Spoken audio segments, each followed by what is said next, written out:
네, 오늘 검찰 창원지검에서 수사 결과를 중간 수사 결과를 발표했는데 그중에 공직선거나 당내 경선 과정에서의 여론조사 결과 조작 의혹, 그리고 여론조사 결과 무상 제공 의혹, 여론조사 비용 대납 의혹 등의 사건에 대해서는 서울지검으로 이관해서 수사를 계속 진행한다 이렇게 발표를 했는데 참으로 실망스럽고 개탄스럽습니다.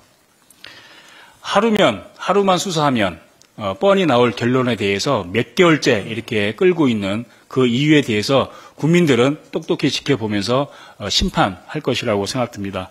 먼저 지금 고발되어진 당내 경선 과정에서 여론조사 결과 조작 의혹과 무상 제공 의혹과 관련해서 명태균식 기획 여론조사, 명태균식 여론조작 유형에 대해서 먼저 제가 말씀을 드리겠습니다. 첫 번째, 이거는 지난 서울시장 선거 그리고 당내 경선 그리고 대선에서 사용된 수법이었습니다.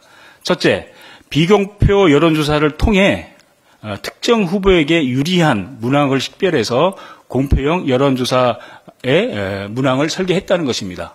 그러니까 지금 13차례 비공표 여론조사를 한 것으로 드러나는데 이런 것을 통해서 특정 후보에게 유리한 설계 문항을 뽑는 것입니다. 이것이 첫 번째 단계고, 두 번째는 응답자의 정치 성향을 유도하는 그런 문항을 배치하고 그리고 의도성 질문들을 설계한다는 것입니다. 예를 들면 보수층 직결 효과를 위해서 후보 지지 문항 앞에 당시는 문재인 정부 시절이었습니다. 문재인 정부 심판론을 먼저 배치해서 보수 정당의 상징적인 후보에게 선택이 모아질 수 있도록 이렇게 질문항을 설계하는 이런 수법들을 사용했습니다. 세 번째, 응답자의 해석에 따라 달라질 수 있는 뉘앙스 문항을 포함하는 그런 수법이 동원됐습니다. 예를 들면 지지도를 묻느냐 아니면 적합도를 묻느냐 경쟁력을 묻느냐에 따라서 지지도가 달라집니다. 이런 것들을 사전 비공표 여론조사를 통해서 어느 문항을 지지도를 물었을 때, 경쟁력을 물었을 때, 적합도를 물었을 때, 특히 후보 단일화 과정에서는 이런 문항 설계에 따라서 지지도가 달라집니다. 이런 것들을 사전에 기획했다는 것이고, 네 번째, 특정 정치 성향의 데이터베이스를 활용해서 표본의 대표성을 훼손하는 그런 의혹이 있습니다. 쉽게 말해서 보수층 과표집 현상이 일어나는 것입니다. 실제로 비공표 여론조사 할 때하고 공표형 여론조사 할 때는 보수층의 표집 자체가 규모가 달라집니다. 예를 들어서 보수층이 한 25% 비공표 조사에는 그렇게 나오던 것이 실제 공표 조사에 들어가게 되면은 보수층이 35%, 31% 이렇게 표집이 되는 그런 결과로 나타납니다.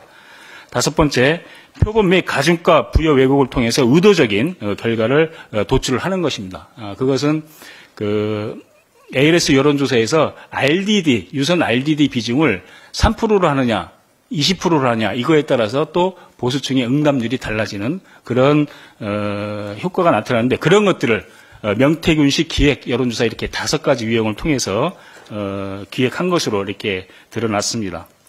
근데 실제로 지금 오세훈 시장과 관련해서 지금 명태균 씨는 오 시장과 4번 만났다. 그리고 그렇게 검찰에서 진술을 하고 있고, 정치자금법 위반 우려 때문에 외부 자금을 동원했다. 이런 식의 구체적 진술을, 그리고 카카오톡 대화 내용 등을 통해서 만남의 날짜까지 특정했다고 검찰에 진술을 한 것으로 이렇게 알려지고 있습니다. 그리고 명태균, 강혜경, 그리고 강혜경 씨의 입금 통장을 통해서 증거가 명백한 그리고 녹취와 진술이 있음에도 이런 부분에 대해서 수사하지 않고 있다는 것이 현재 창원지검 수사 결과 나타나고 있습니다. 반면 오세훈 시장은 2차례밖에 만나지 않았다. 비공표 여론조사 의뢰한 적 없다. 이렇게 발뺌을 하고 있는데, 과연 누구의 말이 사실인지, 누가 거짓말을 하고 있는지는 검찰이 하루만 수사해도 분명히 드러날 사안입니다. 이런 명백한 사안에 대해서 검찰이 이렇게 몇 개월째 수사를 질질 끌고 있는 것은 매우 선택적 수사를 하고 있다, 이렇게 보여집니다. 지금 야당 대표에 대해서는 389차례 압수수색을 하고 이렇게 하면서 그것도 기억이 나지 않는다라고 하는 것을 가지고 트집 잡아서 그렇게 그 압수수색하고 기소하면서 지금 명백한 진술과 증거, 통장들 이런 것들이 있음에도 창원지검이 이렇게 검찰이 몇 개월째 수사를 미루고 있는 것은 도저히 납득할 수 없는 이런 것이라고 생각합니다. 그래서 이것은 덮을래야 덮을 수 없는 사건입니다. 진실은 드러나게 돼 있습니다. 명태균 씨의 그런 황금폰 포렌식의 결과에서도 분명히 나타날 것이고 또 다른 진술들이 준비되어 있습니다. 그래서 검찰은